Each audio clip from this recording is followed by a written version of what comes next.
Good morning, students.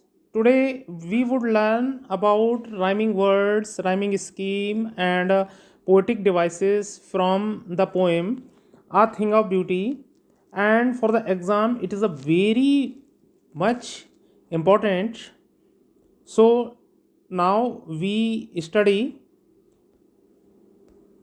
देखिए बच्चों, सबसे पहले हम राइमिंग स्कीम के बारे में सीखेंगे। राइमिंग स्कीम क्या होती है? पोएम के आखिर में जो एक जैसी आवाज़ निकलती है शब्दों की, उसको हम राइमिंग स्कीम कहते हैं। जैसे देखिए यहाँ पे फॉर एवर है, तो इसको हमने ए मान लिया। उसके बाद नेवर, तो एक जैसी आवाज़ निकल रही है तो हमने इसको भी ए मान लिया। यहाँ पे कीप और स्लीप, तो इसको बी मान लिया, और स्लीप इसको बी मान लिया। इन दो शब्दों में एक जैसी आवाज़ निकल रही है, इनसे अलग है ऊपर वालों से, तो ऊपर वालों को ए माना है, नीचे वालों को बी माना है। अब अगर वो पूछता है कि इसकी राइमिंग स्कीम क्या है, तो इस पोएम में राइमिंग स्कीम होगी ए और बी बी। अब आगे देखिए, रेदिंग रेदिंग, तो इसको ए माना, इसको ए मान लिया। अर्थ, इसकी आवाज़ अलग है। ड्रेथ, इसकी आवाज़ अर्थ जैसी है, तो इसको ए बी बी, तो इसकी हमारी ओवरऑल राइमिंग स्कीम होगी ए बी बी। अब बात करते हैं राइमिंग वर्ड्स की बच्चों, कि राइमिंग वर्ड्स क्या होते हैं।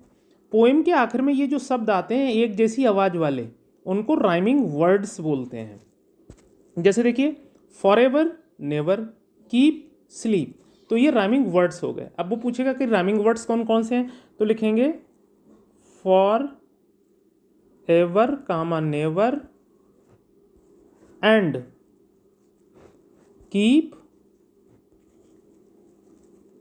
कामा स्लीप, ये राइमिंग वर्ड्स हो गए। और राइमिंग स्कीम बच्चों ए बी, ए वी और वी हो गई आपकी। अब बात करते हैं बच्चों आपके पोएटिक डिवाइसेस के बारे में, कि कहाँ पर कौन सी पोएटिक डिवाइसेस है। सबसे पहले बात करते हैं imagery.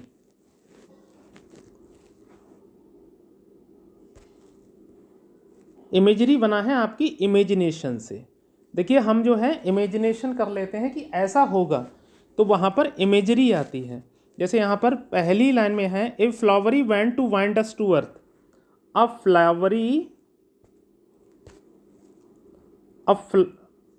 Flowery band to bind us to earth. यहाँ पर आपकी पोएटिक डिवाइस होगी इमेजरी। उसके बाद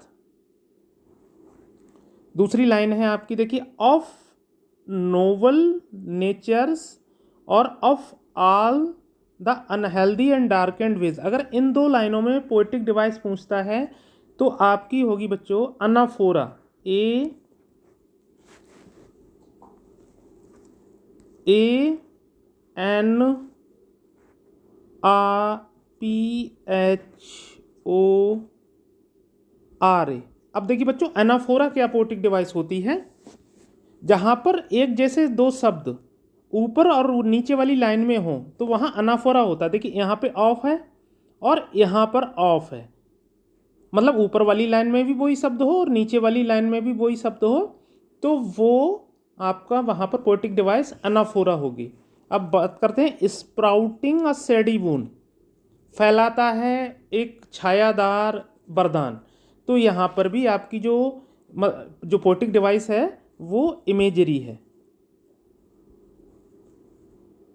इमेजरी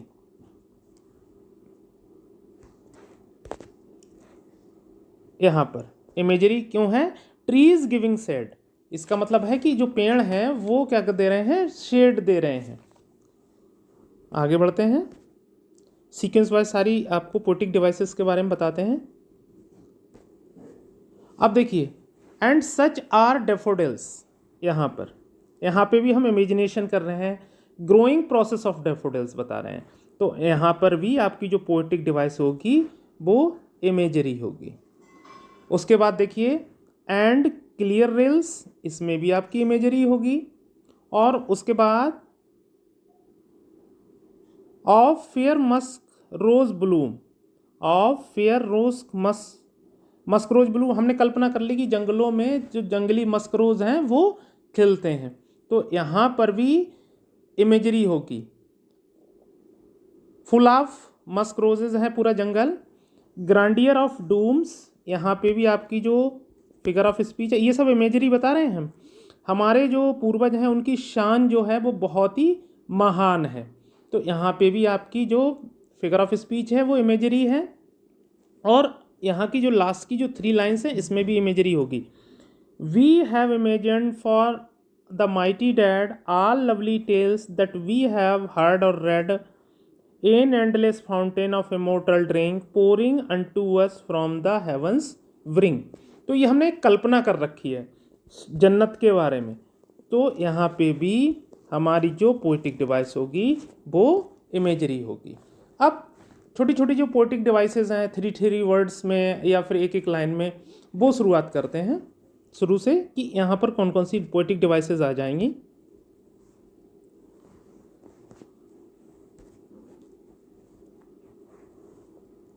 अ वावर क्वाइट फॉरेस्ट, यहाँ पर आपकी जो फिगर ऑफ स्पीच है वो मेटाफर है, मेटाफोर। अब मेटाफोर क्यों है आप अच्छी तरीके से जानते हैं, जहाँ पर 2 चीज़ों की कंपेयर होती है। तो calmness of bower is compare to the calming, तो जो बावर की जो काल्मनेस है वो काल्मिंग से कंपेयर की गई है, इसलिए यहाँ पर मेटाफर है। और उसके बाद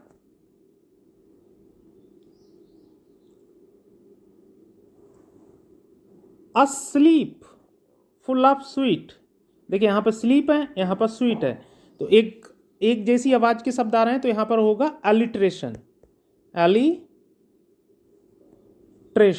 अनुप्रास अलंकार, ये एलिट्रेशन हो गया। उसके बाद रेदिंग अ फ्लावरी बैंड, यहाँ से रेदिंग अ फ्लावरी बैंड, तो यहाँ पर मेटाफोर होगा, मेटाफोर होगा ये।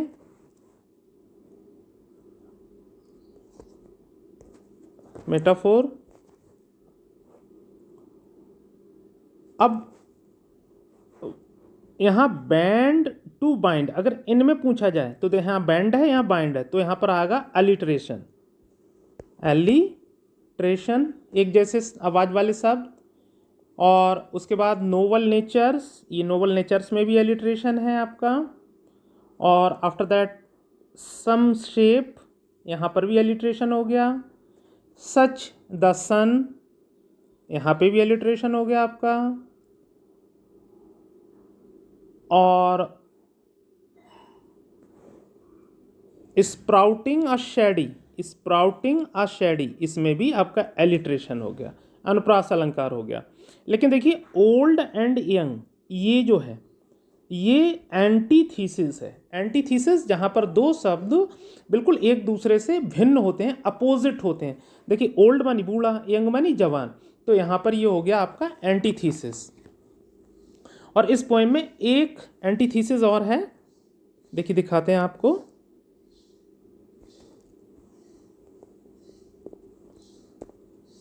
देखिए माइटी डैड, यहाँ पे भी एंटीथीसिस होगा। माइटी मानी होता है ताकतवर और डेड मानी हुआ मरा हुआ, और आप जानते हैं कि जो मरा हुआ होता है वो कभी ताकतवर नहीं होता।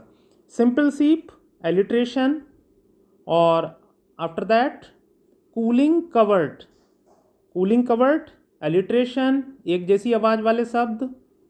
और हैव हर्ड, यहाँ पर है हैव हर्ड, यहाँ पर भी आपका क्या होगा एलिट्रेशन होगा। तो माय डियर स्टूडेंट्स, होप आप लोगों को ये समझ में आया होगा। Thank you very much to watch the video and best of luck for your exam.